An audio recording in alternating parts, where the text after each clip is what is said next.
la región de Manzanillo y que se sigue extendiendo hacia otra parte. Vamos a recordar, como dijeron los médicos invitados a programas anteriores, que el cólera se transmite por aguas albañales, por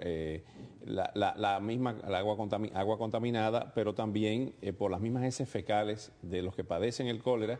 Si entran en contacto con otros seres humanos, también se contagia. El asunto de la insalubridad llega a extremos verdaderamente llamativos, y que yo lo recuerdo, y que después que uno incluso sale de Cuba te sorprenden más todavía, porque el problema es que la propia situación económica que tiene el país no permite que haya medidas sanitarias que deberían existir. O sea, las personas no es que no quieren hervir el agua, o no es que no se quiere vender un agua en condiciones óptimas, sino que no se puede porque es una ruina total lo que tiene el país. Pasando a otro gran tema que tiene que ver con esto, porque tiene que ver con la insalubridad, la inseguridad y la pobreza en que viven estas personas. Miren, en un desalojo o un intento de desalojo a una mujer con su familia en Santiago de Cuba, lo que pasó.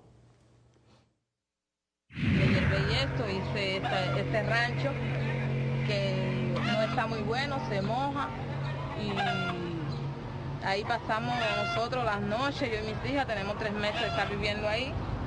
Vinieron y me multaron de 1.500 pesos. ¿Quiénes te multaron? Los inspectores de vivienda. Planificación física me pegó una multa de 1.500 pesos.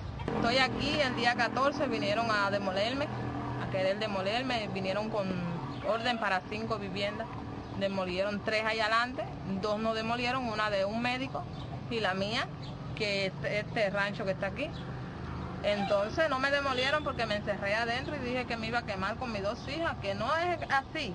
No voy a intentar contra la vida de mis hijas, pero bueno, tengo que meterle miedo, aunque sea de una forma.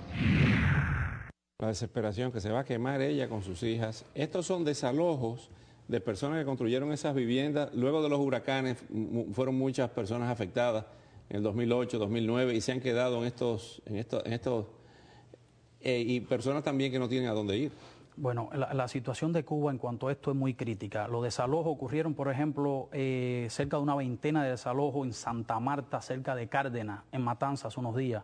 Nosotros estuvimos monitoreando eso, incluso hablamos con algunas de estas personas desalojadas. O sea, esto no es en Oriente, esto es en Cárdenas. No, esto no es en Oriente. Esto es en Oriente, pero en Oriente. Normalmente están desalojando en toda Cuba, pero estamos hablando que mucha gente a lo mejor está viendo el programa y no logra entender. Estamos hablando de un país donde el gobierno ha dicho que es un gobierno con los humildes y para los humildes, que todo lo del gobierno es del pueblo, y esas tierras que ellos cogen para hacer estos pequeños bohíos con materiales que encuentran en cualquier lugar, como ustedes ven en el video, lo hacen en un terreno del gobierno, un terreno que por lo general está abandonado, no es un terreno privado que después el dueño lo esté reclamando, es un terreno gubernamental y ese es el mismo gobierno que lo desaloja.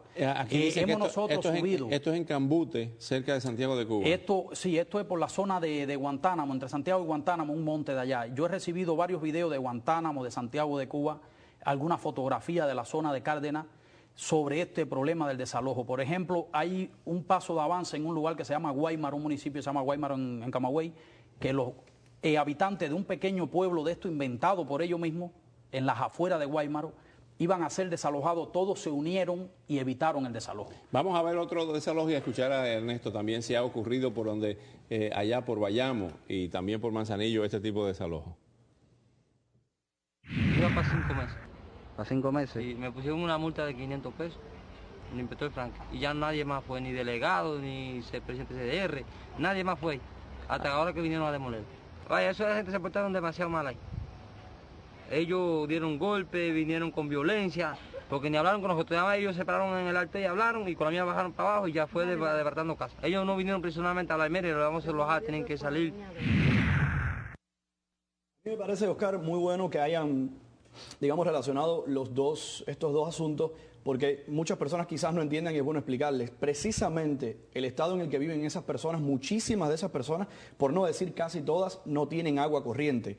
Esas personas tienen que ir muchas veces a los ríos para poder bañarse, porque son asentamientos que son llamados ilegales, personas que no tienen dónde vivir y levantan 4 tablas. De hecho, tristemente, el último reportaje que yo hice cuando estaba en Cuba y escribiendo como un periodista independiente para mi blog, fue precisamente, no sé si ustedes lo recordarán, un desalojo tremendo de una persona. Y yo recordaba una anécdota que iba brevemente a contarles precisamente en el hospital de Manzanillo, cuando yo era estudiante en el preuniversitario, tendría 16 años. Los amigos míos de Manzanillo, que estudiaban conmigo en la misma escuela, contaban una cosa que a mí me pareció espantosa, y era que la cantidad de apagones que habían en Manzanillo en el año 2000 aproximadamente, 2001, hacían que la planta del hospital también fallara y solamente se destinara, por ejemplo, a las zonas que eran, a las áreas que eran imprescindibles, por ejemplo, el área de cuidados intensivos. Ahora bien, la morgue del hospital Calixto García muchas veces se quedaba sin corriente. Estamos hablando de lugares donde tienen almacenados cuerpos que tienen que estar en un estado de refrigeración total. Incluso ahí, imagínate el nivel de insalubridad que podía haber entonces. Vamos a ver el último corte que tenemos sobre estos problemas de la extrema pobreza, de la miseria en estas regiones de Cuba. Los inspectores de vivienda con la policía fueron con los que tenían que desarmar y me hicieron un desalojo a la fuerza porque cuando yo estaba dentro de la casa con mi niña sentada en la cama, ellos me cogieron a la niña a la fuerza, la sacaron a la fuerza, que yo no vi a quién se la entregaron, me sacaron a la fuerza, hubo un policía que me viró el brazo bruscamente y las 3 mujeres me cogieron por los pelos y me dieron golpes, y lo cual me introdujeron hacia la maquinita y me echaron spray y me llevaron para el Parque 24, donde allí tuve 24 horas hasta el otro día que me soltaron.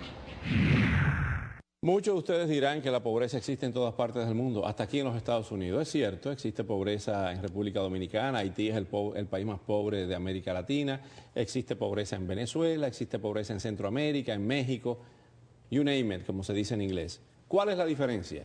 Que esa revolución hace 53 años dijo que eso eran las lacras del capitalismo y que la revolución igualitaria acabaría con las injusticias sociales y acabaría con la pobreza. Miren lo que pasa 53